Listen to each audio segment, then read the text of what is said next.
আমরা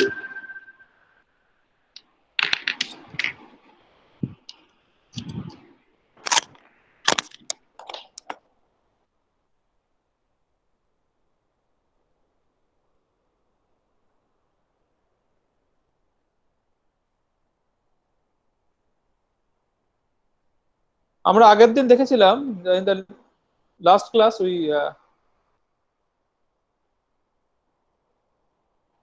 learn on classical definition of probability definition. What is classical definition? Classical definition of probability is this: there is a random experiment and there is a sample space, something sometimes called A, sometimes called omega sample space, which is a collection of set of sample space, which is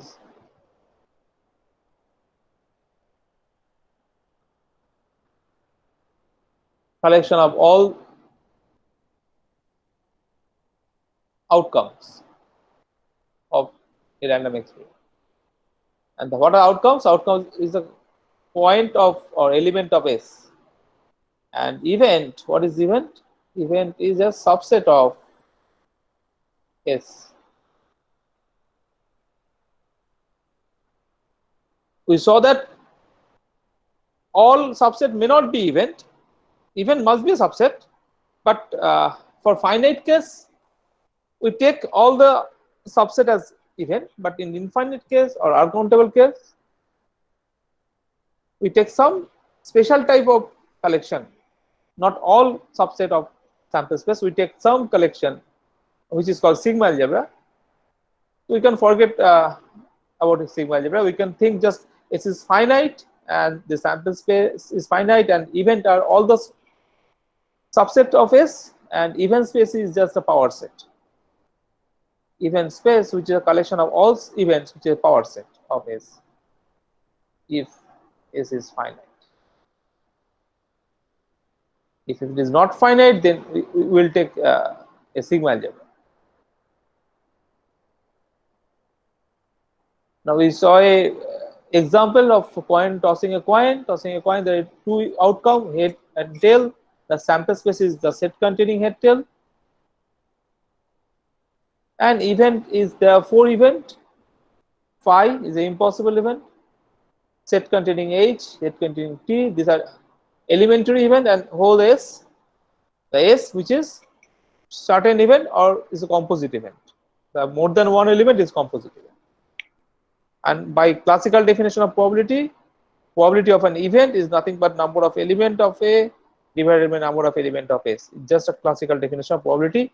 Assuming, what are the assumptions? Assumptions are number one, S must be finite, and number two, all the outcomes are equally likely. Outcomes are equally likely. But we say that what is equally likely? This is meaning of equally likely is ambiguous. So there are three drawbacks of this definition. Number one, if S is not finite, we can't find the probability using this. Number two, if the outcomes are not equally likely, we can't find the probability using this. And the most serious drawback is we don't know whether the outcomes are equally likely or not. That's the problem. How do you know the outcomes are equally likely? If you know they are not equally likely, okay, we can't use. If you know this is not finite, we can't use it. But how? We know where when we can't use, but we don't know when we will use. That's a big problem, serious error with this definition. So that's why you go with the axiomatic definition. What is axiomatic definition? Before going axiomatic definition, we see some properties of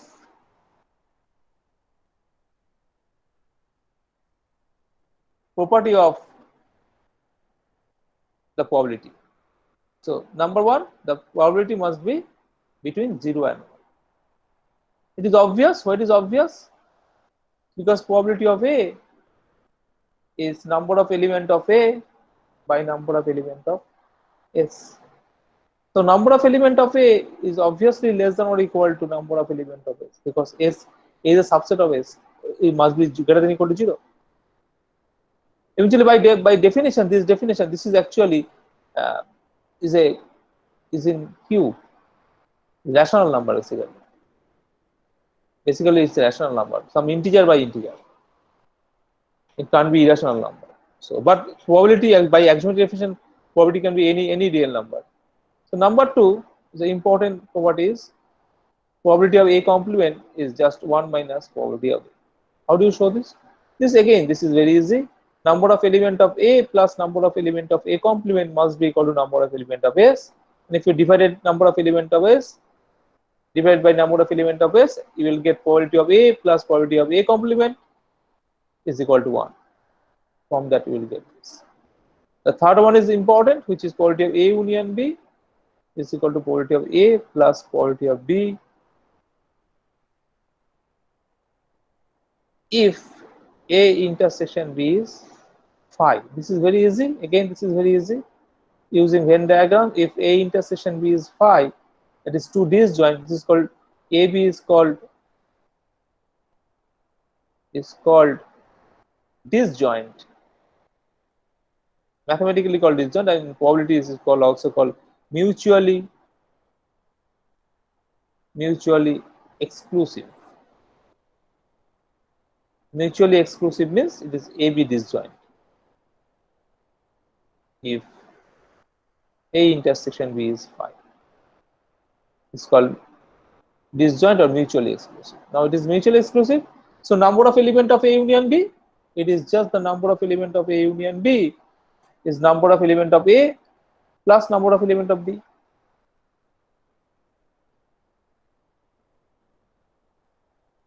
And if you just divide it by number of element of S, what will get? You will get probability of A union B is equal to probability of A plus probability of B if A intersection B is phi. Now, if A intersection B is not phi, what happens?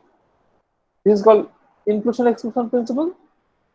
If probability of if A intersection B is anything, may not be phi, then probability of A union B is equal to probability of A plus probability of B minus probability of A intersection B for every set. Now, how do you prove this? This is again easy by Venn diagram. Take this now there is an intersection A and B. So this part is this part is called A minus B. This part is called A minus B. A set difference B. Now this part is A intersection B. Now what is A? Clearly A is A minus B union A intersection B. These two parts, this part and this dotted part. Now these two are disjoint. These two are disjoint. A minus B means the element belongs to A but not belongs to B. Here elements which belongs to A and B both cannot be hold at a time. So it is intersection of phi. So probability of A is then probability of A minus B plus probability of A intersection B. It is we already proved in 3. If they are disjoint, the probability will be the sum. Now what is A union B? Now, A union B is nothing but A minus B, this part, this shaded part, and this whole B, this whole dotted part. So this is union B. Again, this A minus B is element in A but not in B. Intersection with B, it must be phi. It is clear from the Venn diagram. So probability of A union B is just probability of A minus B plus probability of B because they are disjoint. But probability of A minus B, you can just write this as a number 4 and this as a number 5. This number 4 is probability of A minus B is probability of A minus probability of A intersection B. So A intersection B. So we can just replace this value, probability of A minus probability of A intersection B plus probability of B. We have this result. Now some corollaries are there. We can easily show that if B is a subset of A, then what happens? This implies A intersection B is just B. In that case, then probability of A minus B is just probability of A minus probability of A intersection B, which is probability of B just. A intersection B is just B, if B is a subset of A. Now, some other corollaries are this: probability of A union B is less than or equal to probability A plus probability of B, whatever it is disjoint or not, for any two subset. And inductively, you can prove that probability of A1 union A2 dot union A will be less than or equal to probability of A1 plus. This is also called union bound. This is sometimes called union bound. This result has name union bound because it is a bound.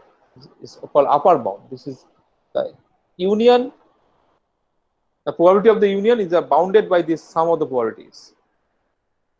Now, if the sum of the probabilities is very large, it is greater than 1, there is no use. This has no use because probability is always less than or equal to 1. So, if the right hand side is say 5 or 2 or something greater than 1, this inequality is no role. But what is the role when it will be useful? If all the probabilities are very low, A1, A2, An, all the probabilities are very low, so 0.01 or 0.03, then we can use this. But this probability is very high, all the probabilities, then it is no use of this. Now, one more thing is, you just recall this part: probability of A union B equal to probability of A plus probability of B minus probability of A intersection B. You just now there is a bound on probability of A intersection. What is this? Now, this is probability of A union B is equal to probability of A plus probability of B. Now, this part is less than or equal to probability of A intersection B plus 1, because the probability of A union B is just less than or equal to 1. So, we have another bound for lower bound. This is called probability of A intersection B, which is greater than or equal to probability of A plus probability of B minus 1. So again, if probability of A plus probability of B minus 1 is negative, it has no use because probability is always greater than or equal to 0. But again, it will be useful if probability of A and probability of B is high. It is a 0.9 or 0.97. Then probability of A plus probability of B minus 1 will be say 0.8 or 0.87. Then it will be useful. Otherwise, if probability of A is say 0.2 or probability of B is 0.3, no use of that, of this inequality, because it is right. If the right hand side is negative, this inequality is just trivial, because probability of A intersection B is greater than or equal to some negative number. It's always true because this probability of B is A intersection B is positive or 0, at least 0. Now you can use induction, and you can easily show that this is inductively. You can show this intersection of n many set is probability of A plus probability of B up to probability of probability of A1 plus probability of A2 plus probability of An minus n minus 1. So again, if this probability is all the sum of the n probabilities is just less than n minus 1, it has no use. But if the sum of the probabilities n probabilities is greater than n minus 1, that means that all the probabilities very near to A1, then it is useful. One is called Boole's inequality, other is called Bonfim inequality. So this is called the lower bound of this intersection. So we have an interesting thing then. Now we know probability of A intersection. So again, this is 9, so it's 10. So 10 is probability of A union A1 union A2 or A union B. Say. Now this is must be greater than or equal to probability of A, as well as this also greater than or equal to probability of B. Why? Oh, before that we can use one more result. If A is a subset of B, then probability of A, if A is a subset of B, then probability of A is less than probability of B. This is again by Venn diagram is clear. Why? Is A is a subset of B, so it is A, it is B. So element of A, number of element of A is obviously less than or equal to number of element of B. It can't be greater than, because B is a superset. So if you divide by number of element of S, you will get this. Or you can use this result also. If here, if since A is a subset of B, B can be written as A union B minus A. Now these two are A and B minus A. These are disjoint. This part is B minus A. The dotted part. Disjoint. So probability of B is just probability of A plus probability of B minus A. Now probability of B minus A greater than or equal to 0, so it is greater than or equal to probability of A. You can use also this result. Or you can prove directly by definition, classical definition. Now 11 is what? This is a subset. This is union. Oh, right. Now, so since A is a subset of A union B and A is a superset of A intersection B, similarly B is also this. We have probability of A is less than or equal to probability of A union B, and probability of A is greater than or equal to probability of A intersection B. And similarly for B also. So what happened? The interesting case is now, therefore probability of A intersection B is less than or equal to minimum of these two. If you take the minimum of probability of A and probability of B, this will be minimum of these two. Now, probability of A union B is bigger than both of probability of A and probability B, so it is maximum of these two.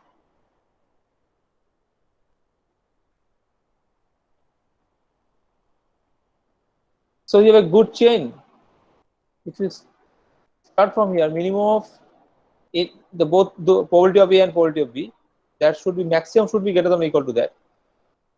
Maximum must be greater than the minimum. If they are equal, then these two are equal. Now this we have this maximum is the lower bound for that, and minimum is the upper bound for this.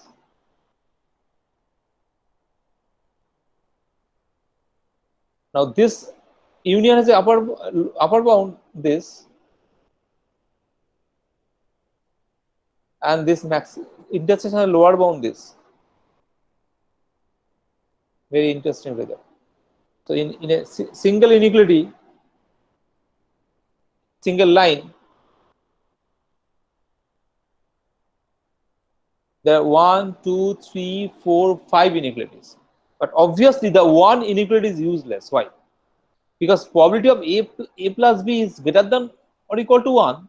If this is greater than or equal to 1, then the last inequality is obvious. If probability of A plus probability of B is greater than 1 or is equal to 1, then probability of A union B obviously less than or equal to 1 or some number bigger than 1. So last inequality is obvious then. And if probability of A plus probability of B, if it is less than 1, then the first inequality is obvious, because probability of A plus probability of B, if it is say 0.9, minus 1 is negative number. So some probability of A intersection B is greater than some negative number. So it is obvious.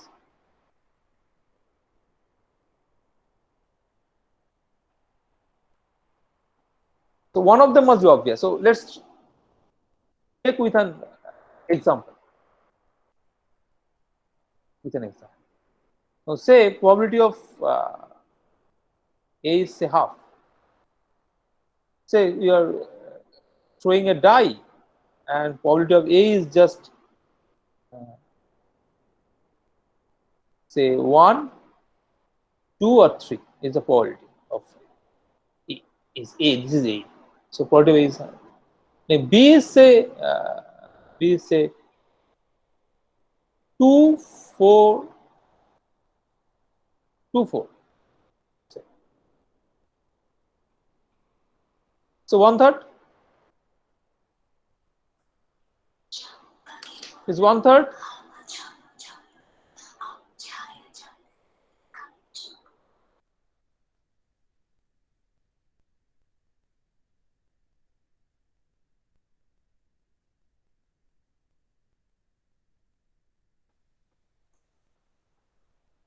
So into what is the intersection? A intersection B is only 2. That contain 2. So probability of A intersection B is 6, 1/6. Now put this all these values. What is the minimum? Minimum is 1/3. What is the maximum? Maximum is half. What is the union? Oh, what is the union? Union is A union B. What is this? This is 1, 2, 3, 4. So 4/6. So it is, you can write something like that. Say it is half means it is 2/6, 3/6. It is probability of A is, now the union is 4/6. Now what is the sum? Probability of A plus probability of B, probability of A plus probability of B is 5/6. Now what is the intersection? It is 1/6. And what is this? Now you can just write this as like that. If you can minimum of maximum of, if it is 0 then 0, but if it is not a 0, negative number, use of negative number is useless, so you can use that, the maximum of these two.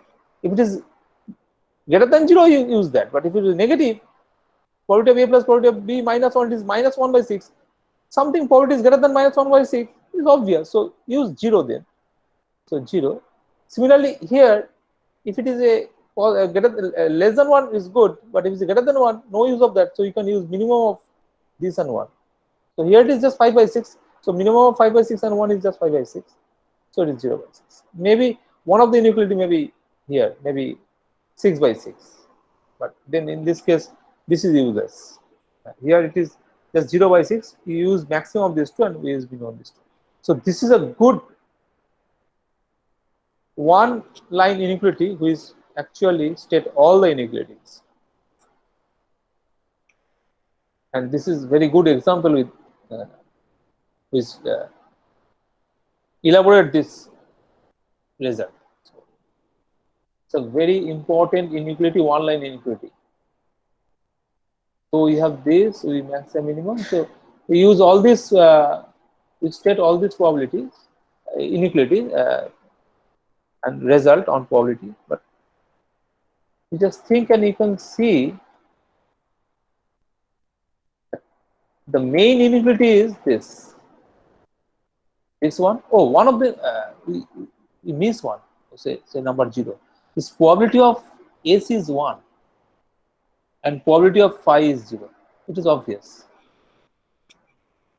Because probability of S means number of element of S by number of element of S is 1, and probability of phi is just number of element of phi by number of element of S, which is 0. Number of element of phi is 0.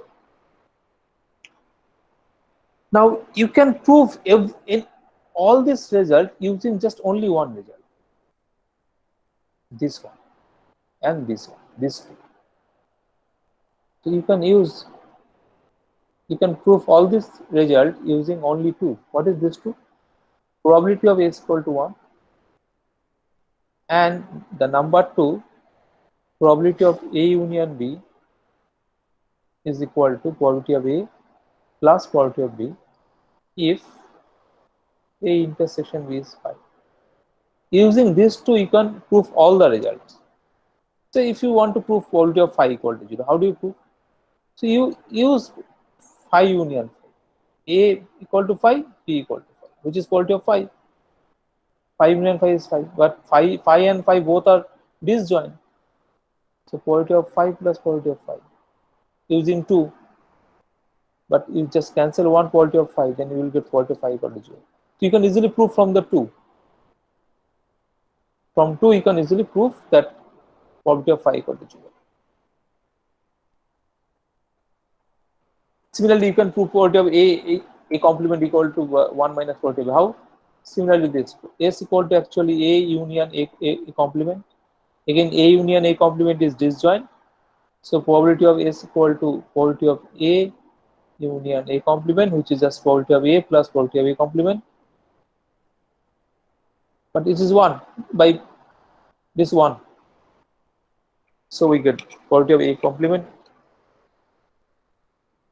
1 minus probability of A. So using these two results, you can prove all the results. These two are main results. So in axiomatic definition, we actually assume only these two. Axiomatic definition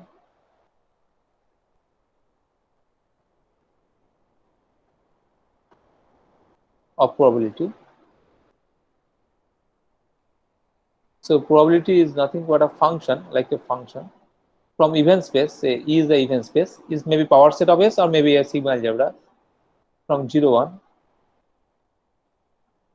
So probability is in 0, 1 such that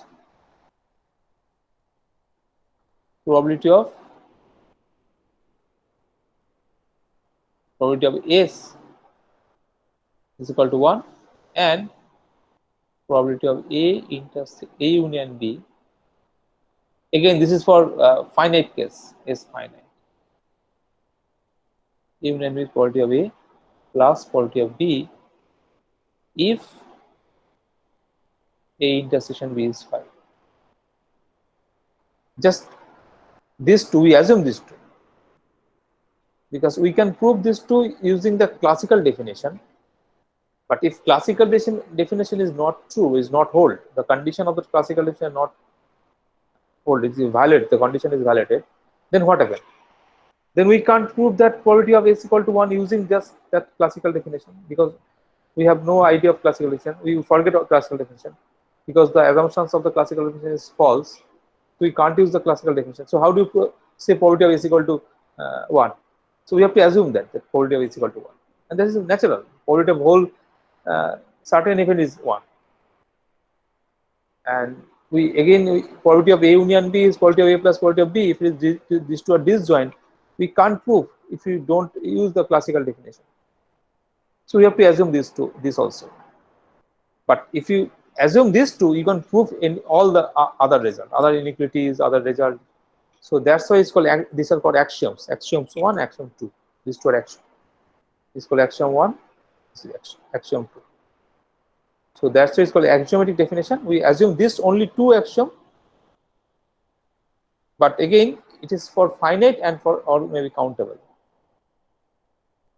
For if it is uncountable or if there are uncountably many sets, then we have to modify this A2. This is actually not the definition of probability. Modified definition is this: if A1, A2, dot dot dot is a collection, is an infinite collection of events, is a collection of R are mutually disjoint event. What do you mean mutually disjoint? Disjoint events that AI intersection AJ, say A1 intersection A5 or A9 intersection A20 is 5 for all I not equal to J. Obviously, I not equal to J. A1 intersection A1 is not 5. So I not equal to J.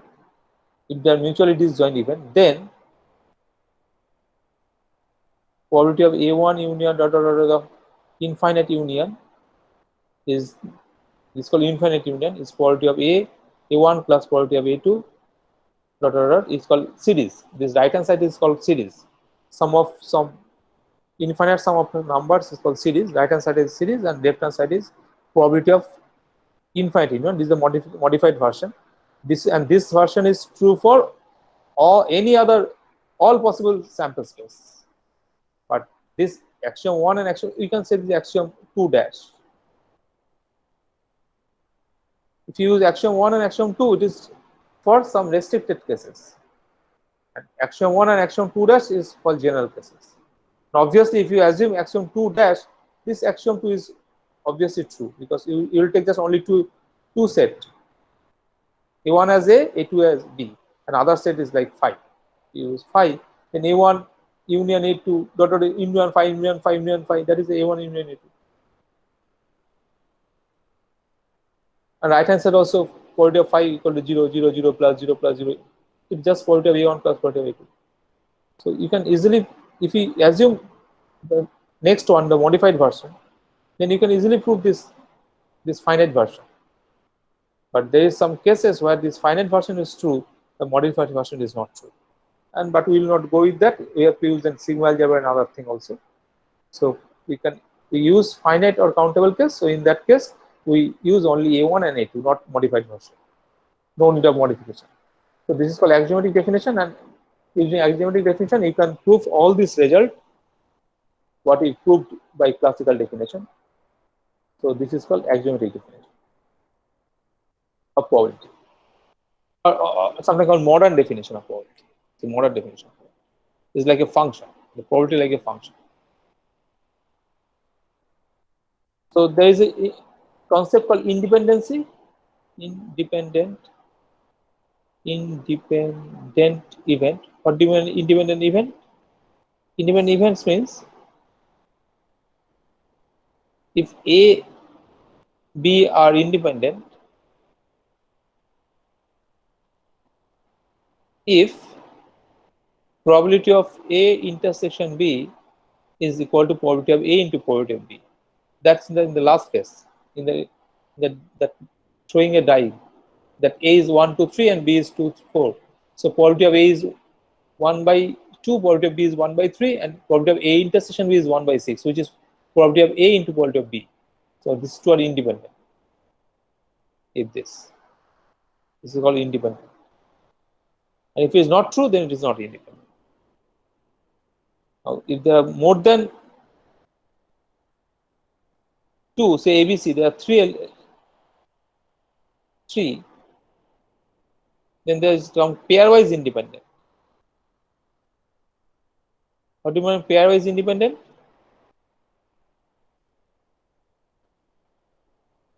That means probability of A intersection B is equal to probability of A into probability of B.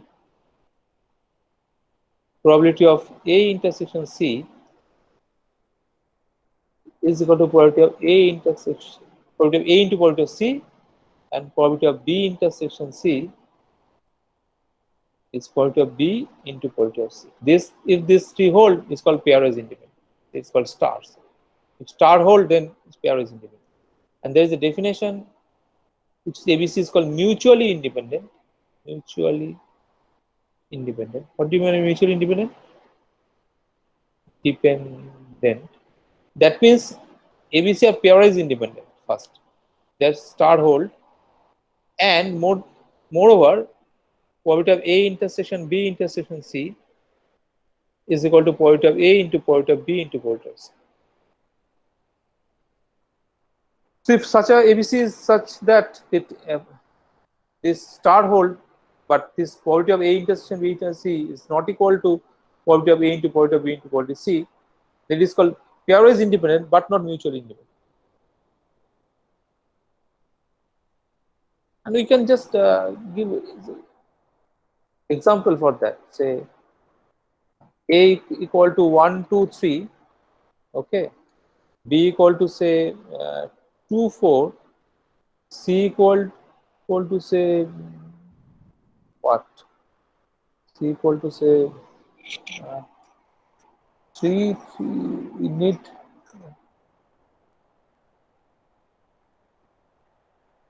this for one element. 3, 4, or 3, 4, then this is then 1/4.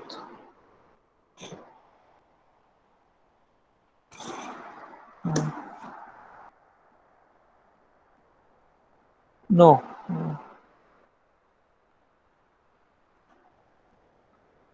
You can do so more than that, say Okay, if say S is say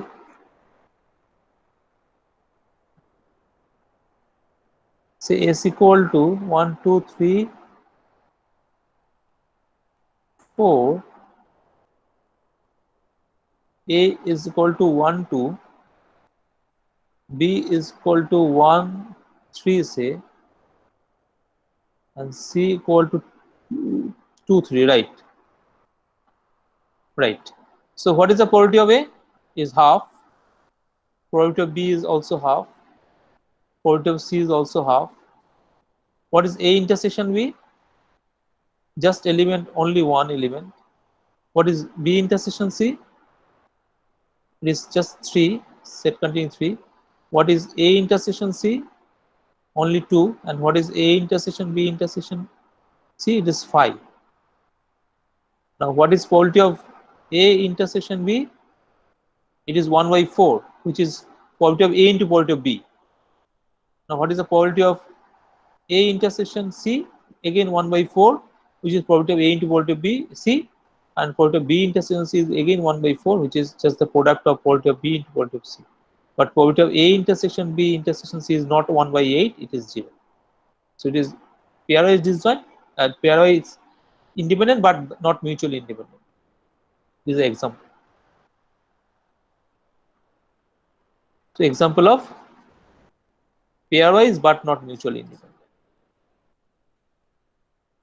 So this is important idea is independent.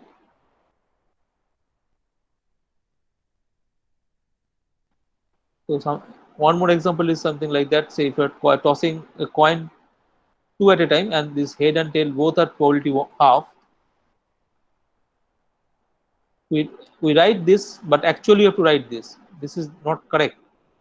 We have to write this, but this is not abuse of notation. We just use probability of H. Actually, probability of head set containing H, because probability of H is not defined actually. The outcome has actually the probability of outcome is not defined. Probability of event is defined. So H is not the event. The set containing H is the event, because event is a set. But we use this notation. So there are 4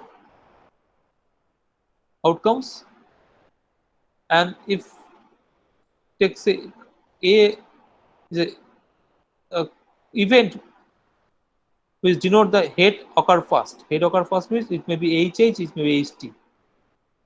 And B is a H occur, head occur in the next toss. That means it is HH or TH.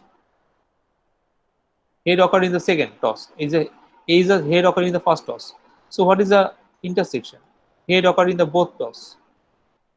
Now again probability of A equal to half, probability of B equal to half, and probability of A intersection B is their product is 1 by 4. So they are independent. So head occur in first and head occur in second, they are independent. Now there is a very good theorem, important theorem. If AB are independent,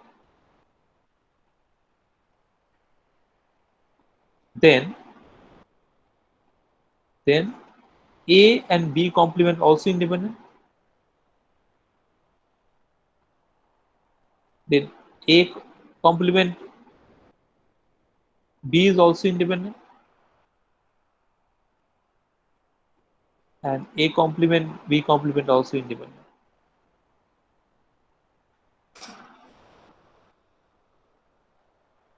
That means if we assume that probability of A intersection B is probability of A into probability of B, if we assume that is assume this A and B are independent, prove that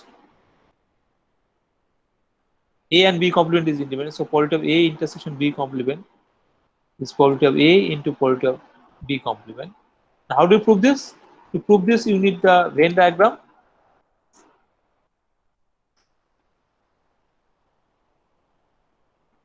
If this is A, this is B, what is A intersection B complement? This is basically this part. The elements in A and in B complement means that means element in A but not in B. So which is actually A intersection B complement is nothing but A minus B.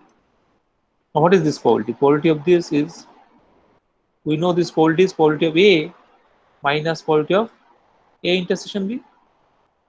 But we assume that probability of A intersection B is probability of A into probability of B. We take probability of A common and we will get 1 minus probability of B, which is probability of B complement. Rest are homework.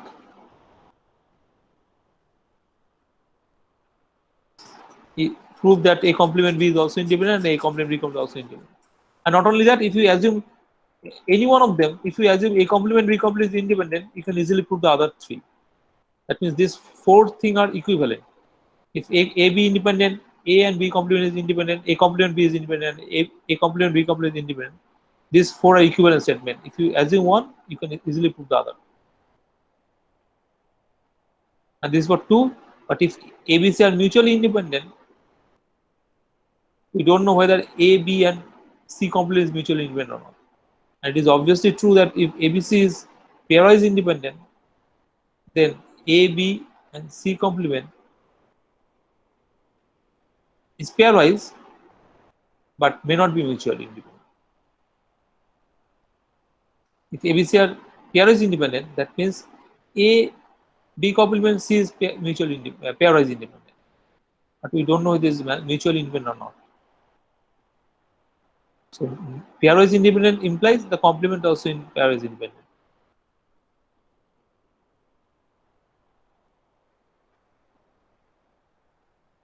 So in next class we will discuss on conditional probability. For today's lecture, the independent part is covered.